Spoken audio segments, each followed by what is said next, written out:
La mort de rappeurs célèbres tels que King Von, FBJ Duck et FBJ Cash a attiré l'attention sur la violence des gangs à Chicago, qui continuent de faire des victimes dans la ville. Cependant, certains décès ne font pas la une des journaux nationaux, mais ont un impact majeur sur la population locale. C'est le cas de la mort du meilleur ami de King Von, qui a été filmé. Alors, qui était-il? Et comment a-t-il été tragiquement tué devant la caméra? Les débuts de T-Roy, les gangs, les armes et la mort. Ces trois éléments peuvent facilement être utilisés pour résumer la vie des jeunes hommes à Chicago. La triste réalité est que les jeunes hommes, et parfois les femmes comme nous le verrons, sont involontairement aspirés dans le cycle sans fin de la violence armée et de la mort dont les gangs de Chicago sont responsables. C'est le même sort qui a été réservé au jeune James Johnson, alias T-Roy. Le jeune homme qui a connu une mort tragique à un âge prématuré aurait pu facilement devenir tout ce qu'il voulait. Cependant, les circonstances malheureuses qui constituaient son environnement immédiat étaient vouées à façonner son comportement, ses décisions et la trajectoire de sa vie et l'ont finalement conduit à sa mort atroce. Surnommé The Chirac Rambo, T-Roy a beaucoup travaillé pour O-Block avant d'être abattu à l'âge de 23 ans seulement. La légende d'O-Block, qui était aussi le meilleur ami de Von, avait pris l'habitude de traquer les Ops et de mettre fin à leur jour. Ces Ops l'ont traqué dans un magasin du bloc 2000 de la 71e rue Est, dans le quartier de South Shore, et ont mis fin à ses jours, comme il l'avait fait pour nombre de ses rivaux. Voici l'histoire de T-Roy. T-Roy est né le 30 octobre 1993 à Chicago, Illinois. Il a grandi dans le même quartier que des artistes célèbres tels que King Von et Chief Keef. Ce quartier n'est autre que le tristement célèbre Parkway Gardens, également connu sous le nom de O-Block. Beaucoup de choses ont été dites sur O-Block. La plupart sont négatifs, car les rapports sur la violence et les décès liés aux gangs font la une de l'actualité dans tout le pays. Malgré sa réputation plutôt négative, O-Block a été le lieu de résidence de grandes personnalités telles que Michelle Obama. Situé à la frontière de Woodlawn et de Washington Park, le complexe d'appartements Parkway Gardens a été construit de 1950 à 1955 sur Martin Luther King Drive, dans le quartier sud de Chicago, et a été la première coopérative détenue par les résidents afro-américains de Chicago. Il a été construit par les résidents afro-américains de Chicago, qui ont connu une pénurie de logements pendant la deuxième grande migration en raison de la ségrégation. Au cours de la deuxième grande migration, plus de 5 millions d'Afro-Américains ont quitté le Sud pour s'installer dans le Nord-Est, le Midwest et l'Ouest. Ceux qui se sont installés à Parkway Gardens ont vécu paisiblement jusqu'aux années 1970, époque à laquelle tout a changé. À cette époque, des gangs de rue ont commencé à s'installer dans le quartier et, au fil du temps, la situation s'est aggravée. Les premiers gangs à s'imposer dans la communauté et à causer des dégâts sont les Mickey Cobra, les Gangster Disciples et les Black Disciples. En 1990, les Mickey Cobra n'ont plus guère d'influence, les Gangster Disciples et les Black Disciples devenant les principaux gangs dominants de Parkway Gardens. Au cours des années 2000 et 2010, le quartier est devenu un foyer d'activité criminelle, notamment en raison de la montée de la violence liée aux gangs. À cette époque, le quartier était devenu le fief des Black Disciples, qui s'était développé pour devenir l'un des plus grands gangs de Chicago. Les conflits violents entre les BD et leur principal opposant, les Gangsta Disciples, l'autre grand gang présent dans le quartier, ont fait des Parkway Gardens l'une des zones les plus violentes de Chicago. D'emblée, on peut dire que l'éducation de T-Roy a été rude. Élevé par une mère célibataire, l'absence d'une figure paternelle dans sa vie l'a désavantagé, car il risquait fort de se retrouver avec les mauvaises fréquentations. En outre, certains membres de sa famille faisaient déjà partie de gangs. Par exemple, son oncle Tokyo J, membre des BD, aurait été tué par un membre de Boss City dans les années 90. Boss City est une secte des GD. Et il est important de noter que O-Block n'est pas seulement le quartier où il a passé son enfance, mais aussi le nom du gang dont il allait faire partie et auquel il allait consacrer une grande partie de sa vie. O-Block est une secte du gang des Black Disciples. Il est également important de souligner que le bloc 6400 de South Martin Luther King Drive n'a pas toujours été surnommé O-Block. L'histoire qui se cache derrière ce nom est tragique et caractérise la violence incessante des gangs dans ce quartier. Avant de porter ce nom tristement célèbre, O-Block était connu sous le nom de Weak City, qui signifiait Wild, Insane, Crazy City, ville folle et sauvage. À l'époque, Weak City était redouté à cause de son meilleur tireur, O.D. Perry. O.D. donnait tellement de fil à retordre à ses ops que la plupart d'entre eux avaient même peur de sortir. Il savait manier les armes, en avait une collection et n'hésitait jamais à s'en servir pour protéger son gang. Avant de connaître une mort tragique, O.D. Perry avait fait de Weak City une zone interdite aux ops. Le célèbre tireur avait rendu le territoire peu sûr pour les ops de Wick City, au point qu'à un moment donné, ils ont été contraints de ne plus venir au McDonald's situé juste en face de Parkway. Entre 2006 et 2011, on pense que l'intrépide tireur de Wick City a été impliqué dans plus de 50 fusillades. Alors qu'il faisait craindre son gang, ses actions ont non seulement fait du quartier de Woodlawn un véritable cauchemar, mais de nombreux jeunes hommes ont été recrutés par différents gangs pour participer à ces guerres sans fin. Le 10 août 2011, vers 23h, Audi circulait à vélo dans le quartier 6400 de South Martin Luther King Drive. Le calme de la nuit était sur le point d'être perturbé par un événement qui allait définir l'avenir de Wick City et du quartier 6400. Selon de nombreux témoins, alors qu'Audi passait à vélo devant AutoZone, une personne portant des dreadlocks s'est subtilement approchée de lui. Avant qu'Audi ne s'en aperçoive, la personne avait dégainé un pistolet et tiré plusieurs coups de feu. Des témoins ont également confirmé avoir vu deux personnes s'enfuir de la scène de crime et sauter dans un véhicule qui a démarré en trombe. Le tireur redouté a été laissé pour mort dans la rue. Alors qu'il se vidait de son sang en attendant une ambulance, T-Roy l'a pris dans ses bras. Selon G. Hood, un ancien membre du bloc O, les derniers mots d'Audi Perry à T-Roy ont été « They got me bro ». Ils m'ont eu, mon frère. Audi Perry, 20 ans, a été transporté à l'hôpital Stroger, où son décès a été constaté un peu plus de minuit. C'est un jour triste pour Wick City et Parkway Gardens dans son ensemble. Ils ont perdu l'un de leurs meilleurs éléments. Dans une interview, G. Hood a expliqué que l'enterrement d'Audi était si bondé que les gens ne pouvaient même pas entrer. Il s'avère qu'Audi Perry était aimé et admiré par les résidents de Parkway Gardens. Même G. Hood n'a pu s'empêcher d'essuyer des larmes en racontant sa mort. La mort d'Audi a laissé un tel vide dans la communauté que celle-ci a décidé de rebaptiser le quartier O-Block. Wick City a également changé son nom en O-Block. Mais ce n'est pas la seule raison pour laquelle le bloc 6400 de South Martin Luther King Drive a été rebaptisé.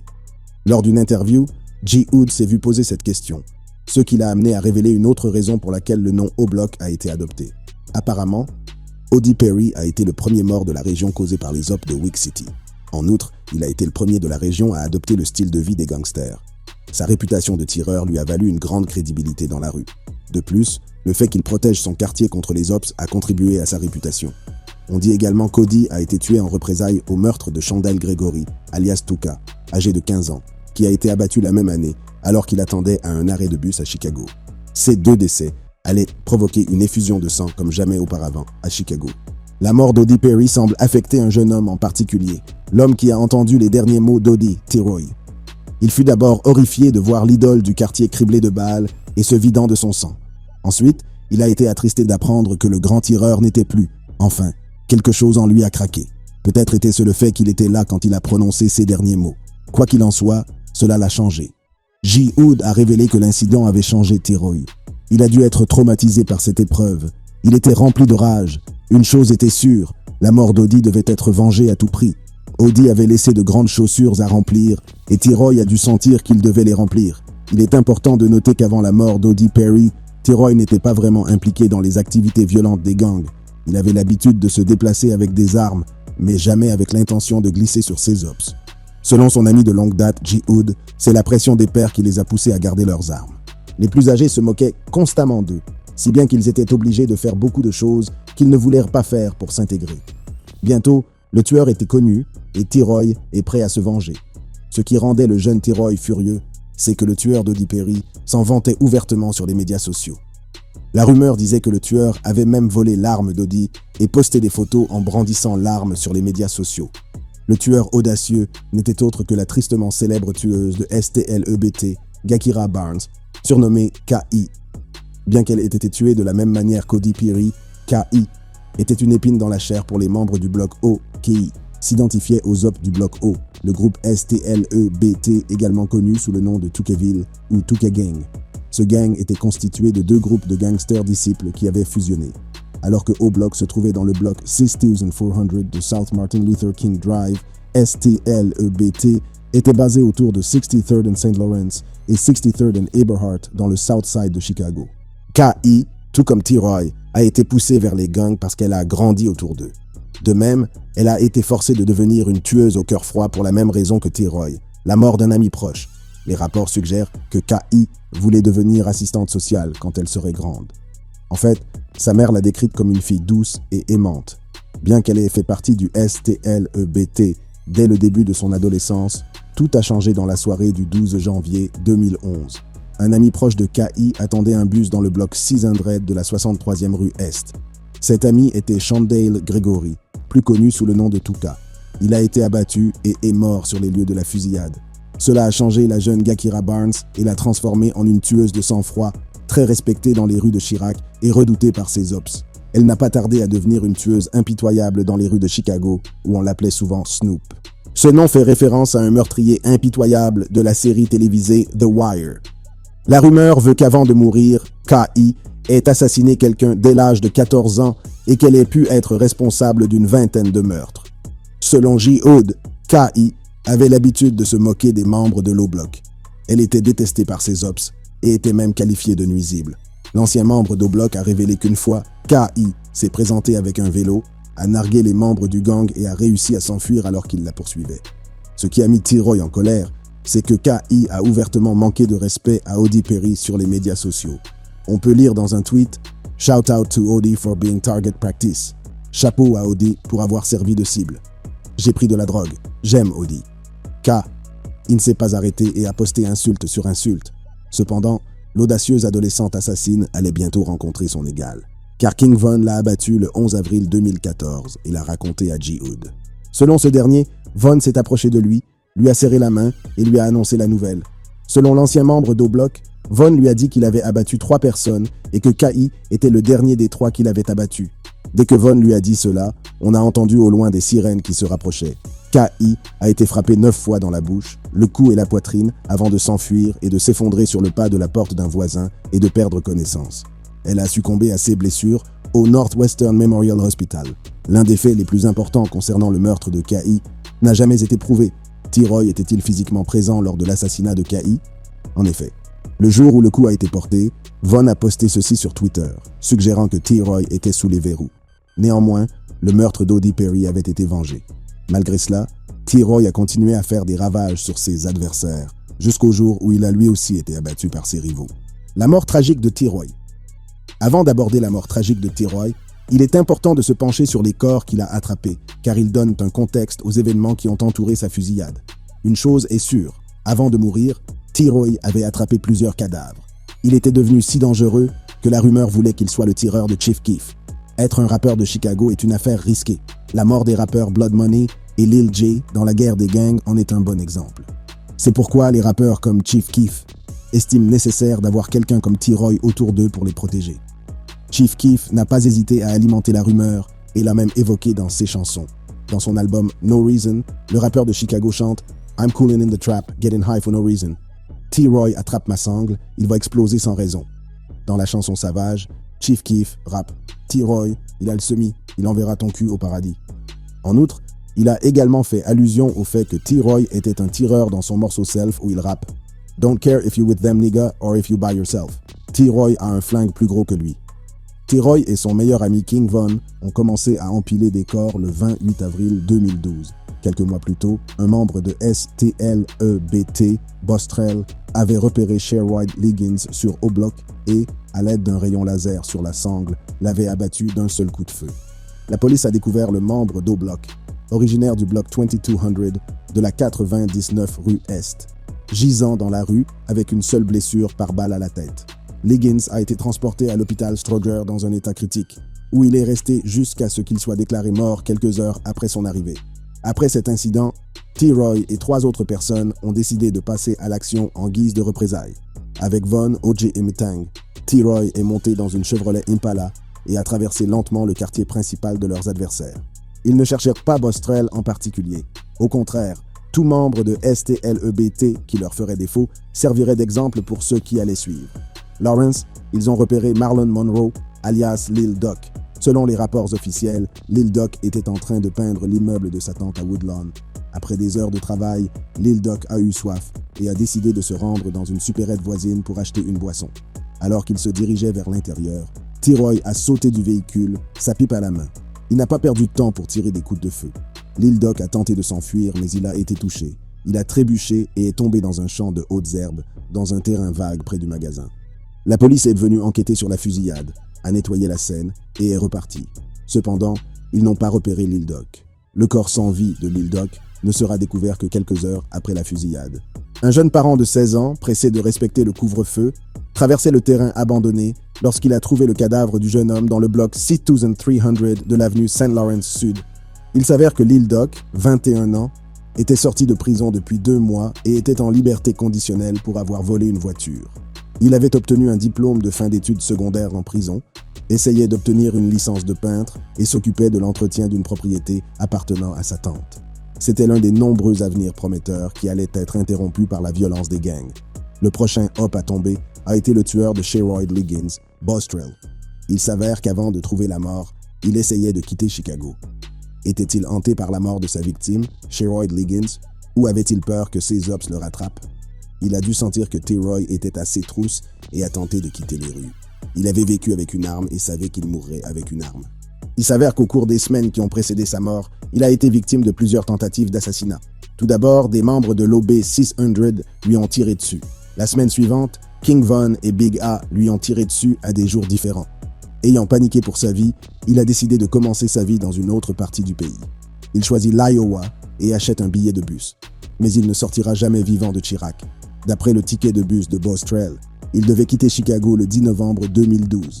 3 jours avant son départ, il a posté sur Twitter qu'il était impatient de commencer sa nouvelle vie.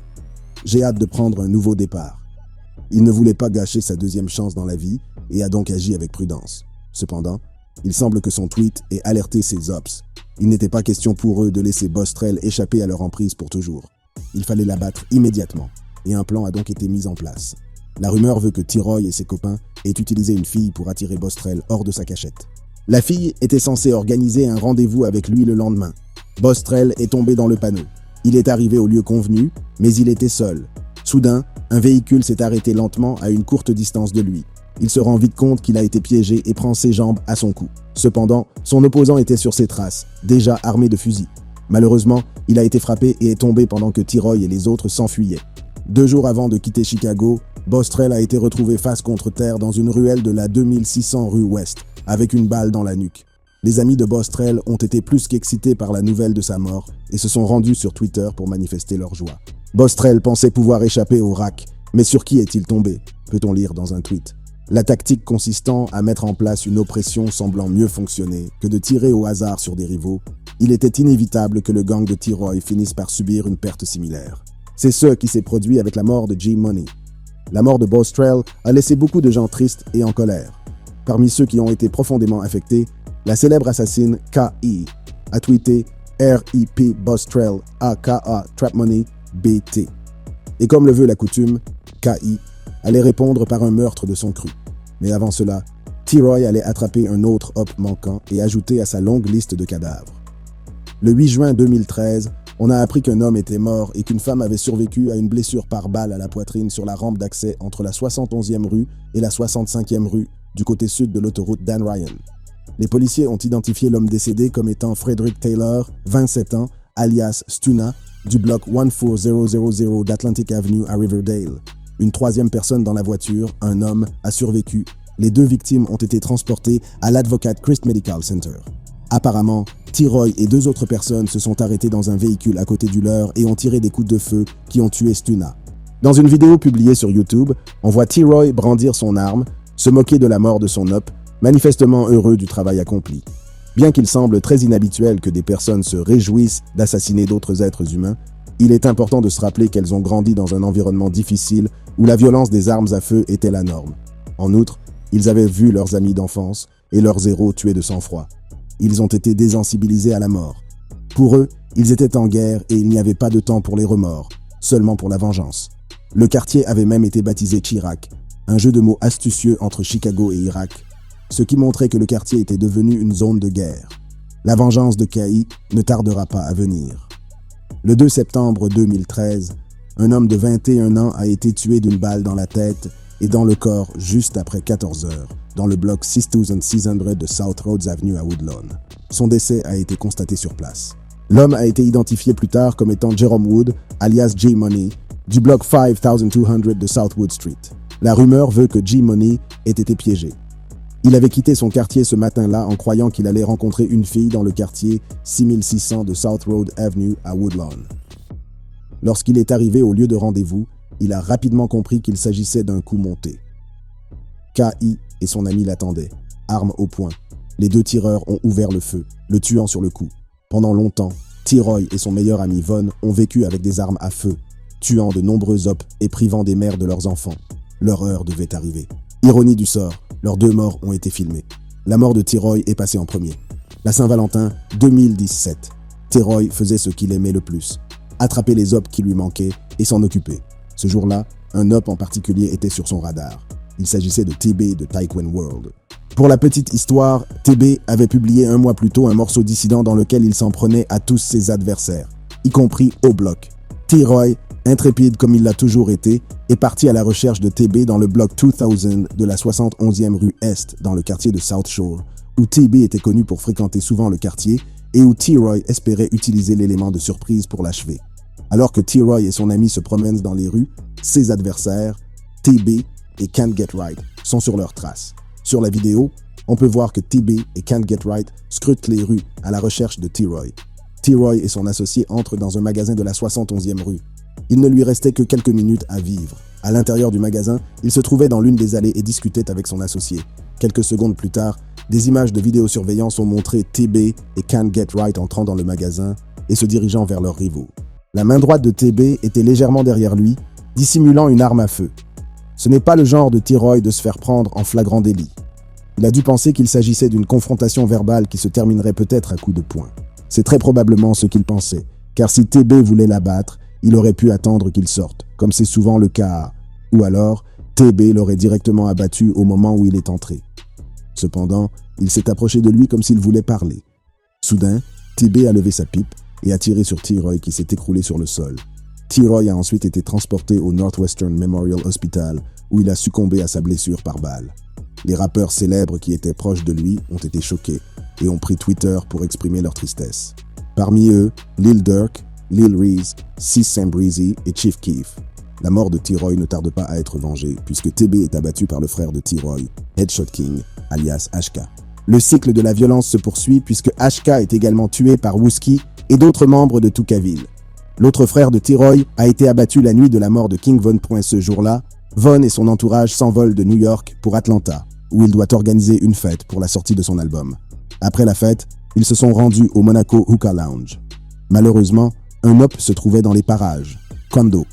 Quando était sur le point de faire une sieste à l'intérieur de sa voiture, qui était garée sur le parking. À l'extérieur du club, l'un des hommes de Von a repéré Quando. Une fois prévenu, Von est sorti de sa voiture et s'est dirigé vers Quando, qui se tenait alors à l'extérieur de son véhicule. Une bagarre éclate. Le bras droit de Quando, l'ultime, qui se trouvait à l'intérieur du véhicule pendant tout ce temps, a vu que Quando était en infériorité numérique et que certains des hommes de Von étaient armés. Il est sorti du véhicule et a tiré pour le protéger. Malheureusement, King Von a été abattu et tué. Les événements de la nuit sont devenus encore plus compliqués car les flics se trouvaient dans la zone et ont commencé à tirer en direction de la foule. Malheureusement, Slutty fut l'une de celles qui furent touchées par les tirs des flics et passa avec Von. Aujourd'hui encore, la réputation de T-Roy est très appréciée dans les rues. Cependant, ceux qui adoptent son style de vie finissent toujours par mourir. Si vous avez aimé regarder cette vidéo, cliquez sur l'une des boîtes qui s'affichent sur votre écran pour regarder d'autres contenus similaires.